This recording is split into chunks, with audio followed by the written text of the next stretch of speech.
నిజమండి. నిజం జరిగినా నమ్మలేకుండా ఉన్నాము. ఇది చాలా పెద్ద లాస్ నాకు.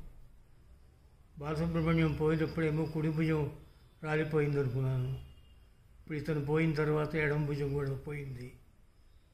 ఇప్పుడు ఏమిటో ఏం చేయాలో కూడా అర్థం కావట్లేదు. ఏం మాట్లాడాలో కూడా తెలియటం లేదు. అంత సన్నిహితంగా ఉండి అంత చక్కగా ఉండి మాట్లాడేవాడు ఒకసారి అంతర్ధానం అయిపోయాడంటే చాలా నమ్మశక్యంగానే నిజంగా ఉంది.